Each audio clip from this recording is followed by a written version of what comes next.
What if I told you that one custody battle shook the royal family to its core, and it wasn't just about the children? Behind closed doors, secrets were whispered, alliances were tested, and shocking actions went unnoticed by the public, until Prince Harry finally revealed them. What Meghan and Prince Andrew did during those tense weeks has stunned even the closest insiders. And the full story? It's far darker than anyone imagined.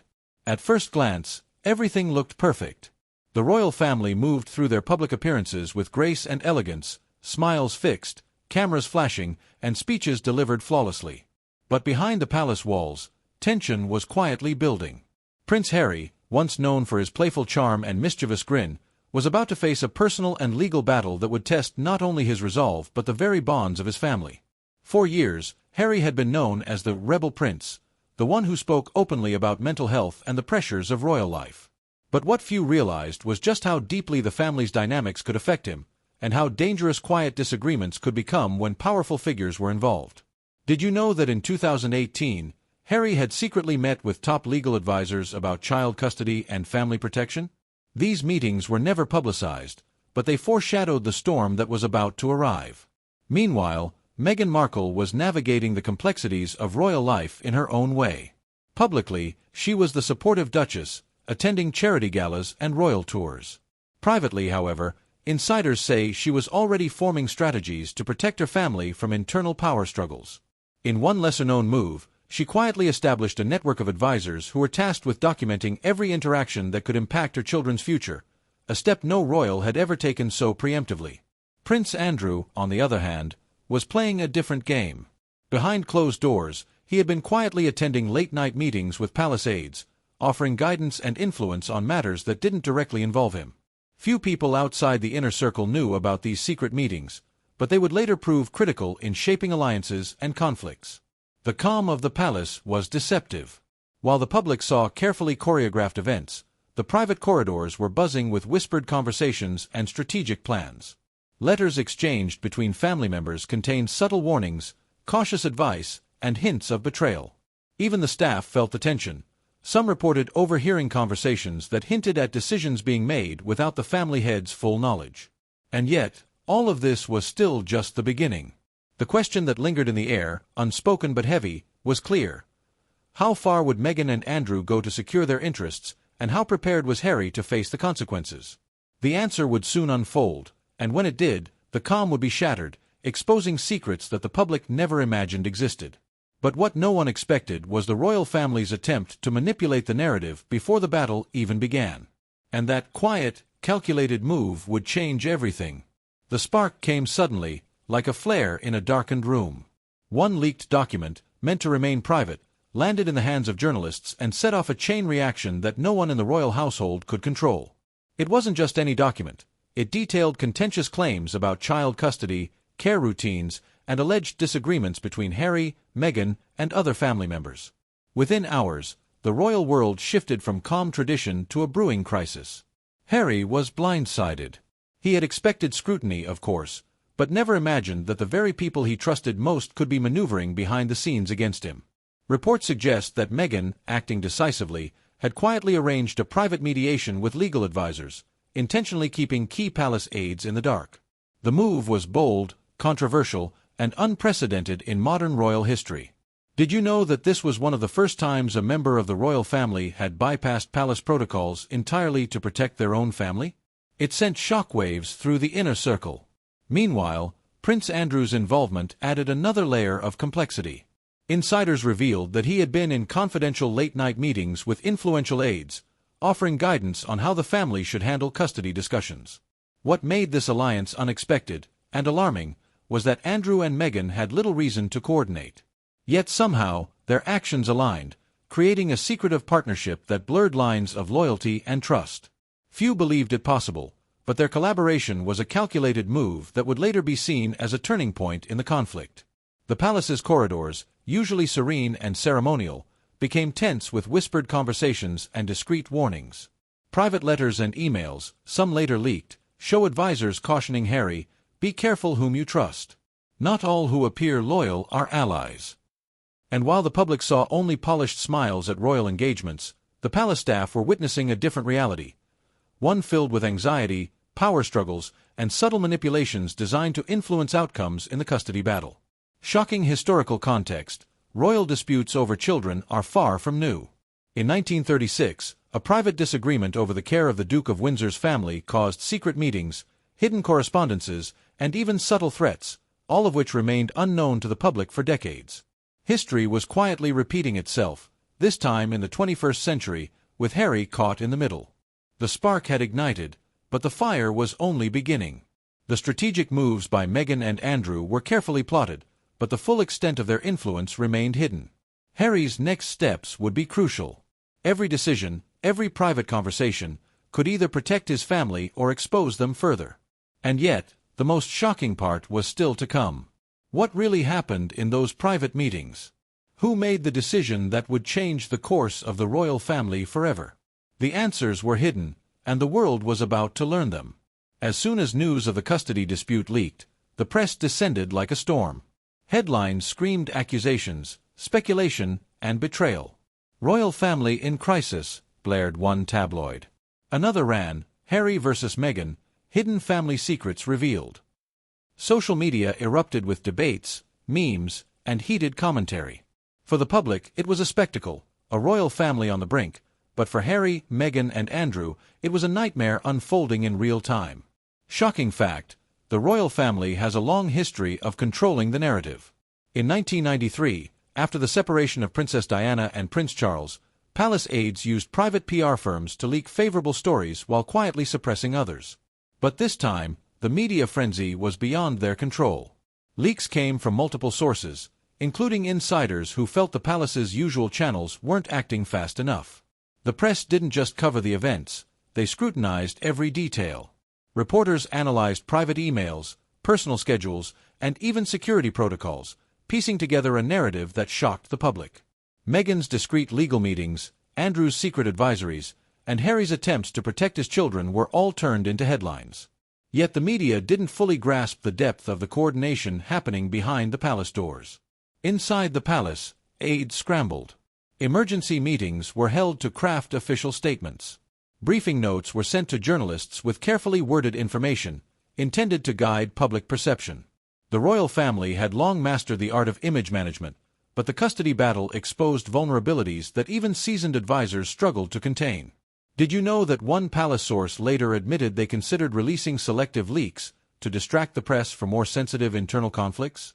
It was a calculated move, the likes of which had rarely been attempted in modern royal history. Public opinion became a battlefield. Some saw Meghan as a protective mother fighting for her children's safety. Others criticized Andrew, questioning whether his past controversies made him a suitable advisor in family matters. Harry, caught in the middle, was portrayed in varying lights. Some praised his courage, others accused him of exposing family secrets for personal gain. The tension between private reality and public portrayal was palpable. Harry described in later interviews how he felt under siege while trying to navigate complex family dynamics. Meanwhile, the media's obsession with the scandal only intensified, with tabloids speculating about private conversations and even alleged secret alliances. The palace's usual discretion was no match for the relentless global attention. But the media frenzy was just the beginning.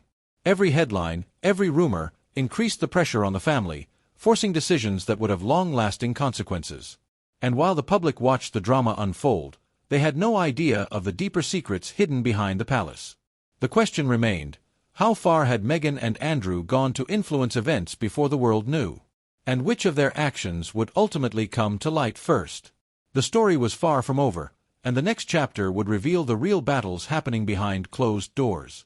Behind the palace walls, the royal family was anything but united. What the public saw, a polished, smiling institution, was only a mask for intense private conflicts.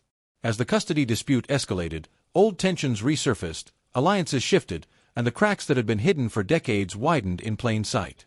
Prince Harry found himself navigating not just legal battles but a labyrinth of family loyalties. Some relatives openly supported him, quietly offering advice and emotional backing. Others, however, seemed distant, cautious, or even subtly undermining his efforts. One palace insider claimed that certain family members held secret meetings to discuss how to contain the dispute without fully backing either side. The atmosphere was thick with suspicion, and trust became a rare commodity.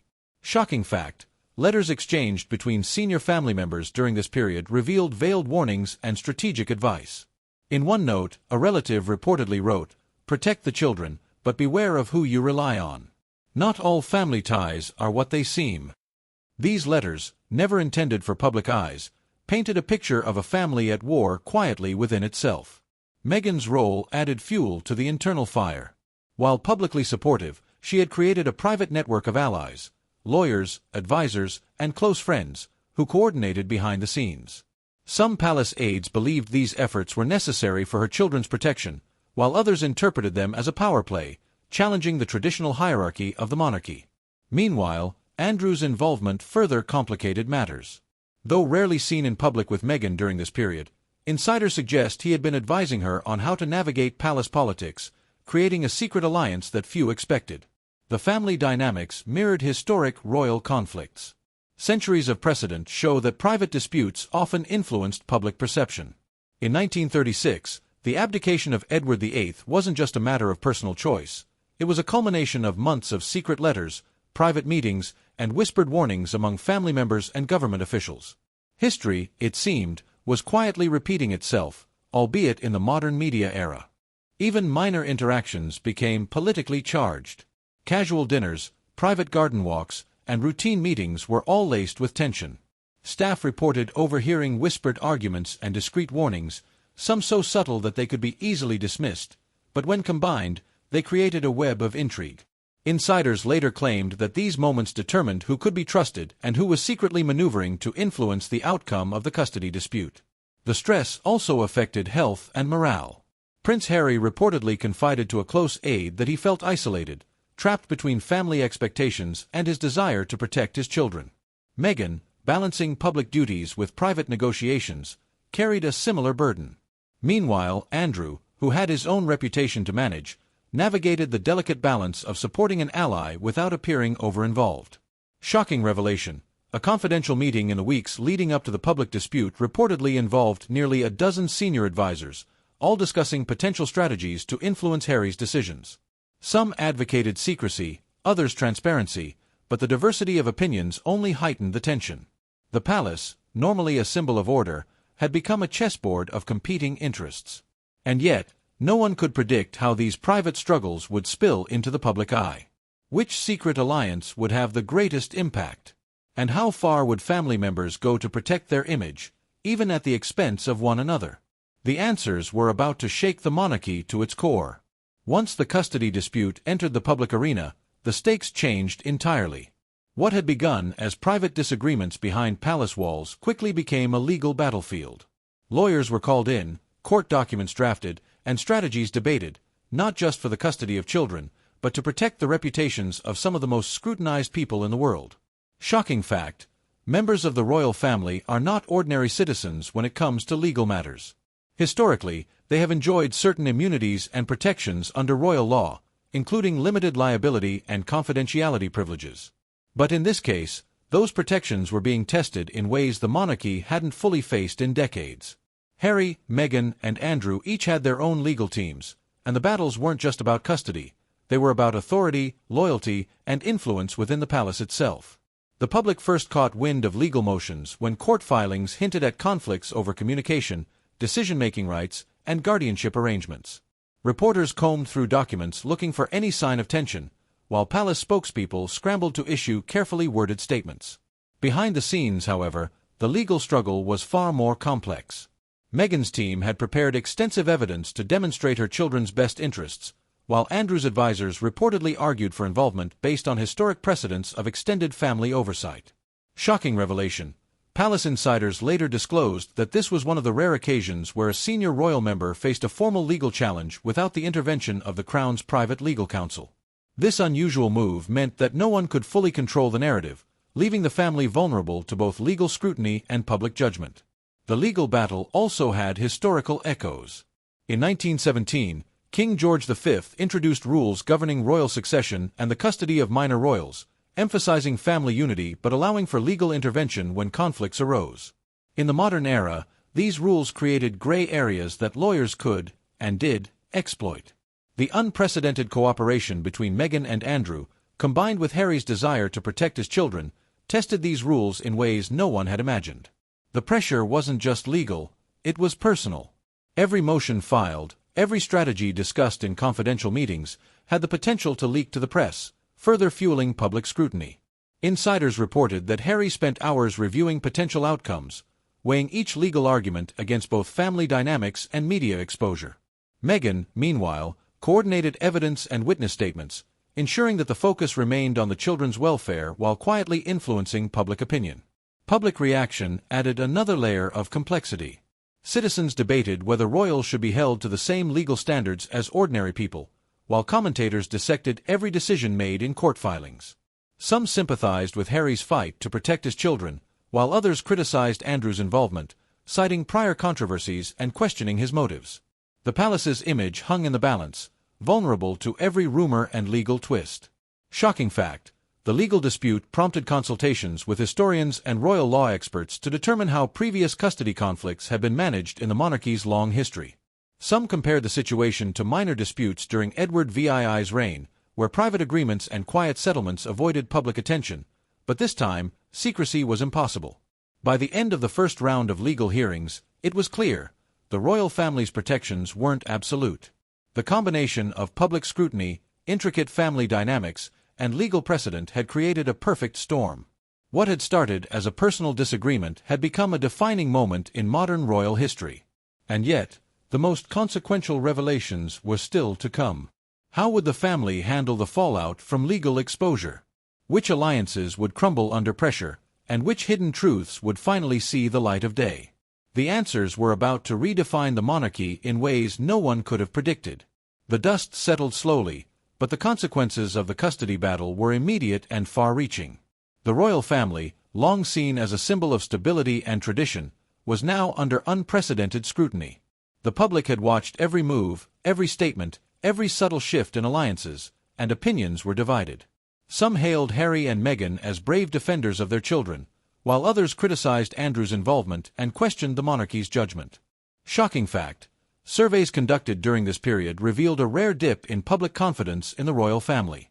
For decades, approval ratings had remained high, even during scandals, but this dispute showed just how vulnerable the monarchy had become when private matters spilled into public view.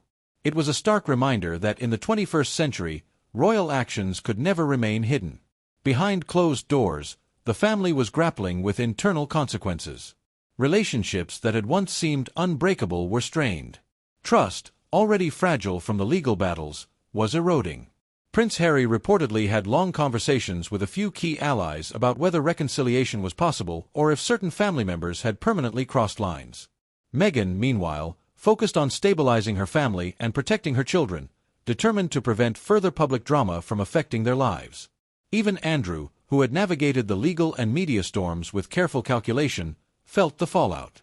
While some praised his strategic thinking, others criticized the optics, questioning whether his involvement had intensified the scandal.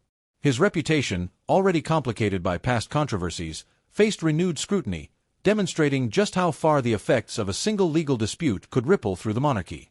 Shocking historical context, the royal family has weathered crises before. In the 1990s, Princess Diana's divorce and the subsequent media frenzy created long-lasting public debates about transparency and accountability. In many ways, the fallout from this custody battle mirrored those earlier conflicts, but with modern technology amplifying every move, leak, and statement. The stakes were higher, and the consequences more immediate. The palace worked diligently to manage public perception. Carefully worded statements, strategic appearances, and behind-the-scenes negotiations aimed to reassure the public that the family remained united.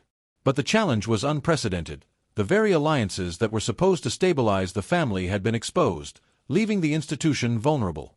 Staff reported that even routine events, like charity visits or ceremonial gatherings, were now loaded with tension, as everyone anticipated potential leaks or missteps. Shocking fact, some palace aides later admitted that internal monitoring systems were heightened during this period to track communications, prevent unauthorized leaks, and manage sensitive information. This was a modern approach to crisis management, blending technology with age-old royal discretion. Public sentiment continued to fluctuate. Online forums, news outlets, and social media became arenas for debate, speculation, and sometimes outright misinformation. Supporters of Harry and Meghan applauded their efforts to prioritize their children's well-being, while critics questioned whether the family's internal divisions were weakening the monarchy as an institution. Analysts warned that the scandal could set a precedent for how future disputes might be handled, making transparency unavoidable in the digital era. But perhaps the most lasting impact was on family dynamics. Private alliances had shifted, loyalties were tested, and some relationships had been permanently altered. The custody battle, while resolved legally, left emotional scars and reshaped the internal landscape of the monarchy. History would remember it not just as a legal dispute, but as a turning point in how the royal family managed conflict, transparency, and public perception. Yet, even as the fallout settled, one question remained: how would the family move forward, and what long-term consequences would this scandal have for the monarchy's future? The answers would only come in the next chapter, the final reckoning that would decide the ultimate cost of secrets, power, and loyalty. After months of tension, legal battles, and relentless media scrutiny, the custody dispute finally reached a resolution. But the victory was complicated. There were no simple wins or clear triumphs. For Prince Harry, Meghan, and their children, the resolution offered stability, yet it exposed the depth of secrecy, manipulation, and power plays within the royal family. Every decision made in those tense months had lasting consequences, reshaping the monarchy in ways few could have predicted.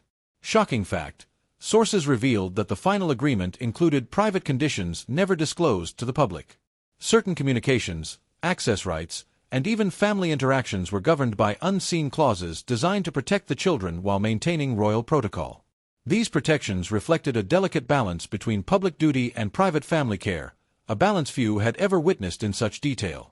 The resolution also forced the palace to confront uncomfortable truths. Internal conflicts had been laid bare, alliances shifted, and reputations tested. Harry and Meghan's actions had not only challenged centuries of tradition but had highlighted the fragility of the institution when private disputes became public spectacles. Meanwhile, Andrew's involvement, initially meant to stabilize the situation, had paradoxically added tension, forcing him to re-evaluate his role within the family. Public perception was another battlefield. While many applauded Harry and Meghan's courage, critics debated whether the monarchy had been weakened. Commentators pointed out that the scandal revealed the limits of traditional royal discretion in a world dominated by social media, leaks, and public opinion. The palace had to adapt, balancing centuries-old protocols with modern demands for transparency. Shocking historical context: the monarchy has faced crises before, from Edward VIII's abdication to Princess Diana's divorce, but this scandal was unique. Never before had a dispute over child custody drawn such intense legal, familial, and media attention simultaneously. It forced a reconsideration of how the royal family handled private matters and set precedents for future conflicts. Within the family, the resolution left emotional scars. Some bonds were strengthened by loyalty and support, while others remained fractured, tested by secrecy and perceived betrayals. Private reconciliations occurred behind palace walls, but whispers of lingering tension persisted. Insiders report that some members quietly questioned whether certain actions, though legally resolved, had permanently altered the family's internal power dynamics. Shocking fact: historians say this scandal was unlike any before. Modern media, legal scrutiny, and private family moves created a perfect storm. The monarchy survived, but not unscathed. Bonds were tested, reputations challenged, and old traditions re-examined. The story isn't over. What's next for the royal family? Will they adapt and survive, or is this the start of a transformation or decline? What would have happened if this royal had chosen differently? Should royals be held accountable like everyone else? Is this the end of the monarchy as we know it? For more untold royal stories, hit that subscribe button.